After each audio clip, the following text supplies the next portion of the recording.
یہاں بیچارے لوگوں کو پکڑ کے ہمارے کارکنوں کو انہوں نے کیا کیا تھانوں میں جا کے جیلوں میں. ہم تو پولیٹیکل پریزنرز ہیں.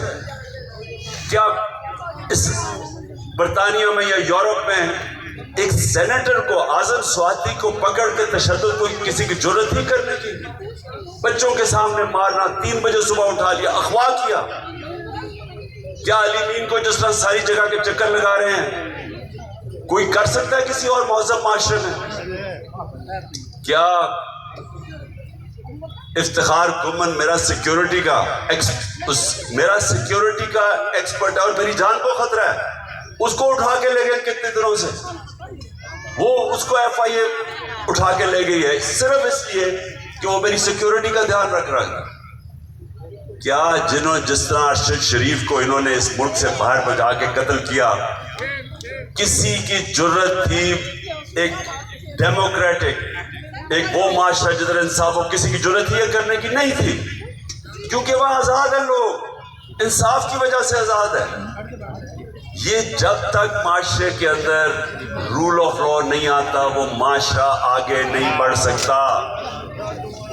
میں پھر سے یہ آپ سب کو، تحریک انصاف کے لوگوں یہ سب یاد رکھیں، میرے نبی صلی اللہ علیہ وسلم نے یہ جو بات کہی تھی اپنے ذہنوں میں ڈال لو کہ جو معاشرہ کمزور لوگوں کو، چوروں کو تو جیل میں بھیجتا ہے لیکن طاقتور مجرموں کو جیل میں نہیں پکڑ سکتا، سزا نہیں دے سکتا، وہ تباہ ہو جاتا ہے.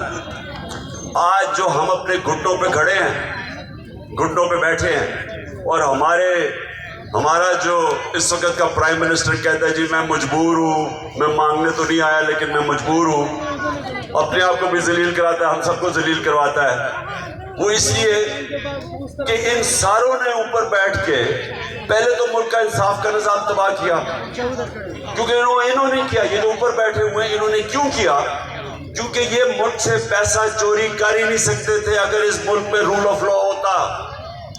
یہ ملک سے جو پیسہ باہر بھجواتے ہیں، یہ جو بڑے بڑے پراپرٹیز میں لندن میں یہ رہ رہے ہیں، مے فیئر میں، بیٹا ہائیڈ پارک میں، مہنگے ترین علاقوں میں رہ رہے ہیں، اربوں روپے کی پراپرٹیز میں، یہ کدھر سے پیسہ کیا ہے؟ یہ اس ملک سے کیا ہے؟ اگر اس ملک کا نظام، انصاف کا نظام کام کر رہا ہوتا یہ کبھی بھی نہ جاتا پیسہ باہر. تو پہلے خود ہی وہ انصاف کے نظام کو تباہ کرتے ہیں، عدلیہ کے اندر تقسیم کرتے ہیں، ججز کے اوپر پورا پریشر ڈالتے ہیں، بلیک میل کرتے ہیں، خریدنے کی کوشش کرتے ہیں تاکہ ان کو کوئی روکے نہ. ایف آئی اے کو تباہ کرتے ہیں جس کا کام انویسٹیگیشن کا ہے، نیب کو تباہ کرتے ہیں. ہر وہ ادارہ جو اس ملک میں چوری روک سکتا ہے پہلے اس کو تباہ کرتے ہیں، پھر پیسہ چوری کر کے باہر لے کے جاتے ہیں.